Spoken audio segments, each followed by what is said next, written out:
السلام عليكم إخواني وأعزائي التلاميذ، مرحبا بكم في قناتنا أوميغا. في طور الاستعدادات للامتحانات الوطنية سنقوم أعزائي التلاميذ بإصحاح وطني لمادة الفيزياء الدورة العادية 2017 مسلك علوم حياة والأرض، كما يمكن لتلاميذ علوم فيزيائية إنجاز هذا التمرين. إذا سنتمم إصحاح الوطني، سنمر الآن إلى التمرين الثالث.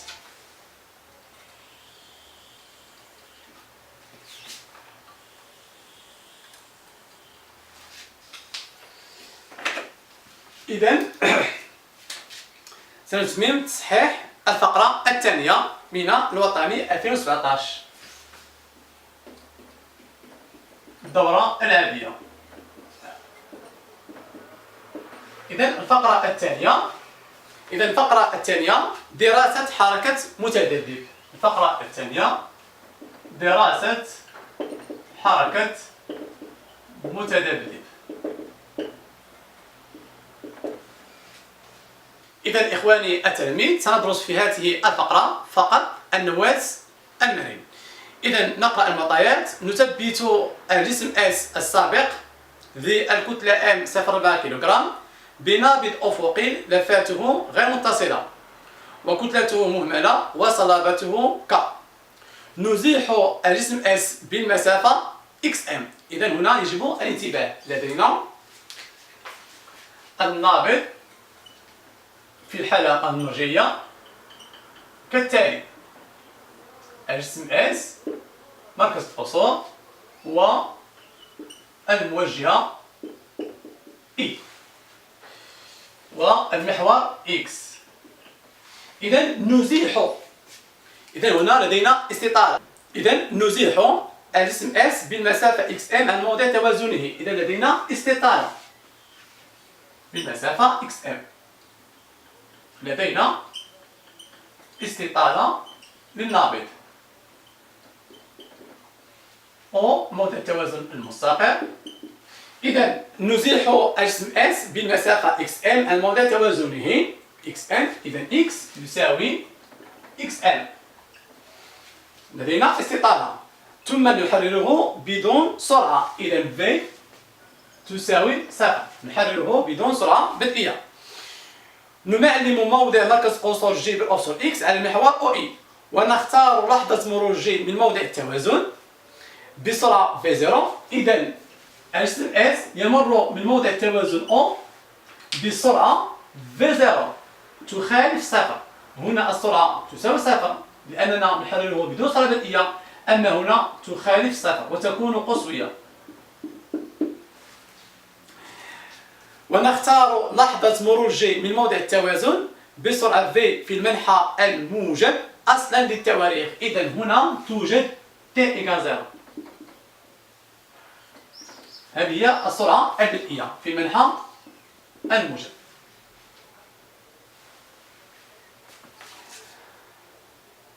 يمثل الشكل 3 منحنى تغيرات أفصول X لمركز القصور G. لدينا المنحنى المحصل عليه X. إذا المحور X بالسنتيمتر ومحور الزمن T بالسكوند. يجب الانتباه إلى الوحدات. ولدينا المنحنى المحصل عليه وهو نظام دوري لأن الحركة بدون احتكاك. ولدينا هنا 2.5 وهنا 5. وفي هذا المربع 0.25 وهنا 0.5 وهنا 1 وهنا 0.75 وهنا 1.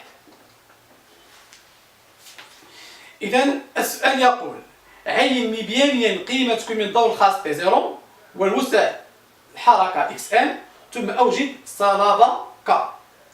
ثم أوجد قيمة صلابة K. سؤال 2.1: عين مبيانيا قيمة كم الضوء الخاص T0 ووسع الحركة. إذا السؤال 2.1: تعيين الضوء الخاص T0 والوسع إكس إم. إذا مبيانيا لدينا الدور الخاص T0 هو المدة الفاصلة بين قمتين متتاليتين. إذا T0 مبيانيا هنا لدينا 0.25 ولدينا 4 تدريجات، إذا تقريبا هو 1 سكوند. والوسع هي المسافة القصوية ويكون دائما موجب. لدينا تدريجتين، إذا هو 5 سنتيمتر. مبيانيا نجد T0 هو الوسع القصوي. والسؤال الآخر أوجد قيمة صلابة قيمة الصلابة للنابض. نحن نريد صلابة ولدينا الضوء الخاص T0. العلاقة التي تربطهما هي الضوء الخاص T0 يساوي 2P راسين M على K. إذا نحن نريد K، إذا نقسم على 2P، T0 على 2P يساوي راسين M على K. إذا يكافئ. لحذف الجذر نقوم برفع أس 2، T0 على 2P أس 2 تساوي M على K. ماذا تكافئ؟ T0 أو كاري، 2 أو كاري هي 4، P أو كاري يساوي M على K. إذا تصبح خطية K في T0 أو كاري تساوي 4P أو كاري في M. إذا K ماذا تصبح؟ يكافئ أن K هي 4P أو كاري في M على T0 أو كاري مع P أو كاري تقريبا هي 10 حسب المعطيات.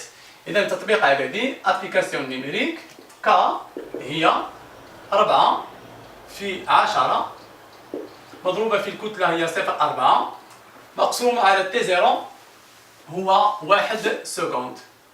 إذا نجد أن K يساوي 16 نيوتن متر موازي.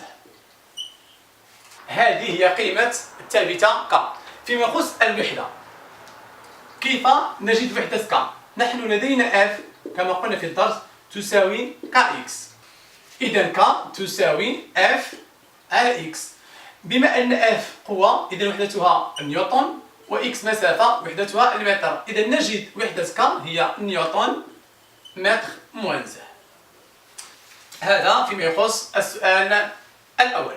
فيما يخص السؤال الثاني، أحسب قيمة شغل قوة ارتداد المطبقة على S بين لحظتين T = 0 و T1 T0 على 4.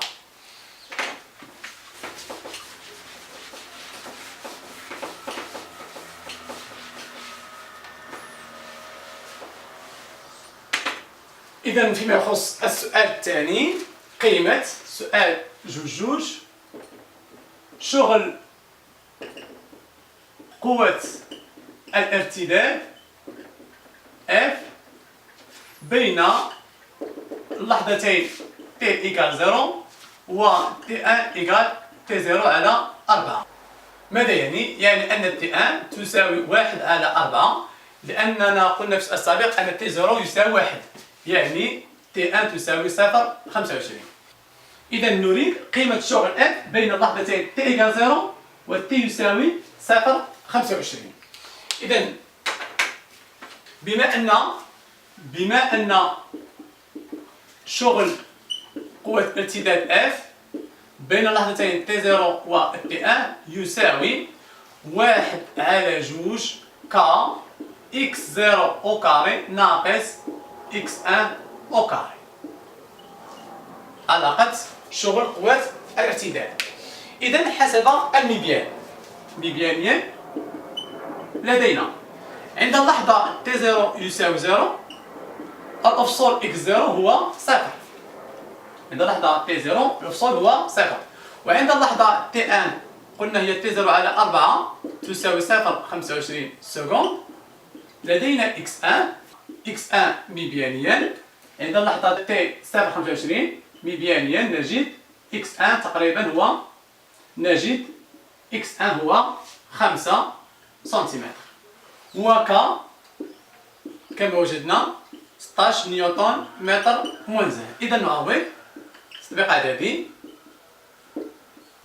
T0 T1 تساوي هي 1 على 2 في 16 عامل x0 هو 0 أو كاري ناقص x1 هو 15 أس ناقص 2 لأن هنا لدينا سنتيمتر أو كاري.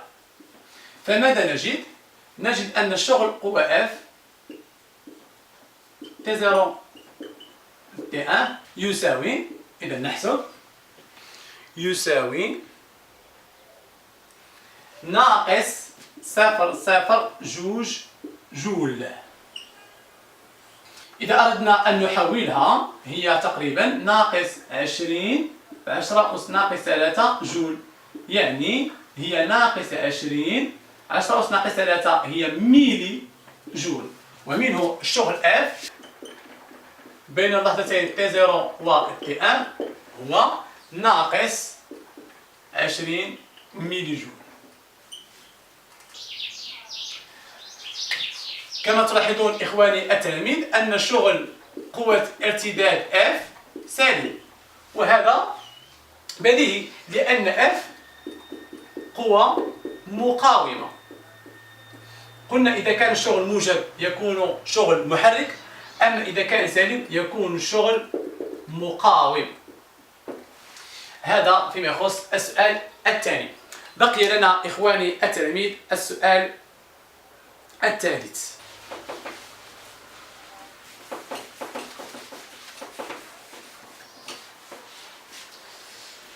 نذهب إخواني التلاميذ إلى السؤال الأخير. باستغلالك لانحفاظ الطاقة الميكانيكية للمتذبذب أوجد قيمة السرعة V0. هنا يجب الانتباه. إذا السؤال الثالث 2-3 هو حساب السرعة V0 بالاعتماد على انحفاظ الطاقة الميكانيكية. ماذا يعني انحفاظ الطاقة الميكانيكية؟ يعني أن الطاقة الميكانيكية EM تبقى ثابتة. يعني عندما نقول انحفاظ الطاقة الميكانيكية يعني أن EM كونستانت. وكما نعلم أن EM هي مجموع الطاقة الحركية زائد الطاقة الوضع المرن مع EC هي 1/2 M V au carré، و EPE طاقة الوضع المرنة هي 1/2 K X كاري. إذن باعتماد على انحفاظ الطاقة الميكانيكية سنجد تعبير V0. كما قلنا في الدرس إذا كانت EC ماكس يعني إذا كانت السرعة قصوية 1/2 M V ماكس أو كاري تكون الطاقة الوضع المرنة منعدمة. إذا EM في هذه الحالة ماذا ستصبح؟ إذا EM في هذه الحالة تصبح هي EC ماكس. أعيد، قلنا إذا كانت الطاقة الحركية قصوية تكون طاقة الوضع المرنة منعدمة. إذا EM في هذه الحالة تصبح هي EC ماكس، والعكس صحيح. إذا كانت EPE قصوية يعني 1/2 K XM ماكس تصبح EC منعدمة، ويصبح تعبير EC ويصبح تعبير EM يساوي EPE ماكس. إذا أعيد، إذا كانت EPE قصوية تكون EC منعدمة والعكس صحيح. إذا EM في هذه الحالة هي EPE ماكس. ماذا نلاحظ؟ أن EM تساوي EC ماكس العلاقة الأولى، و EM تساوي EPE ماكس العلاقة الثانية. إذا ماذا نجد؟ لدينا EM يعني بمماثلة 1 مع 2 نجد EM تساوي EC ماكس و EM تساوي EPE ماكس. نجد أن EC ماكس تساوي EPE ماكس، ولدينا E C max هي 1 demi M V max au carré تساوي 1 demi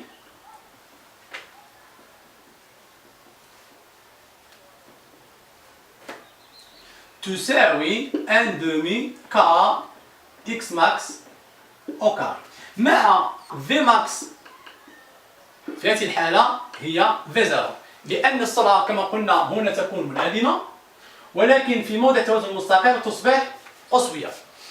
إذا نعوض تكافئ 1 على جوج M V0 أو كاري 1 على جوج K إكس إم كاري. نحن نريد V0 إذا نختزل ب 1 demi فنجد M V0 أو كاري تساوي K إكس إم كاري.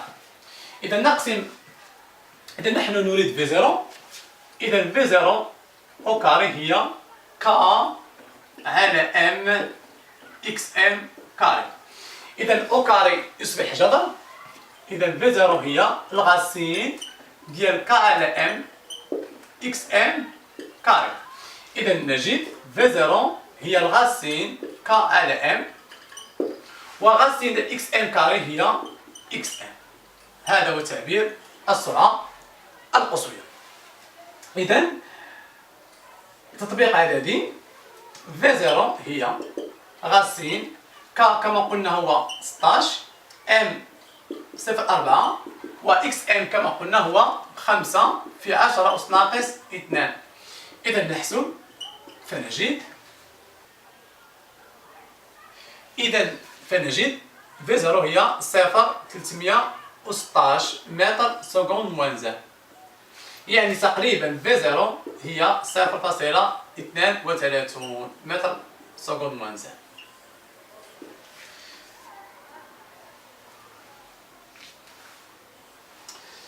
إلى هنا إخواني وأعزائي التلاميذ ينتهي تصحيح الفقرة الثانية من تمرين الميكانيك ونكون بذلك قد أنهينا تصحيح الميكانيك بكامله بالنسبة للوطني 2017 الدورة العادية مسلك علوم حياة والأرض SVT.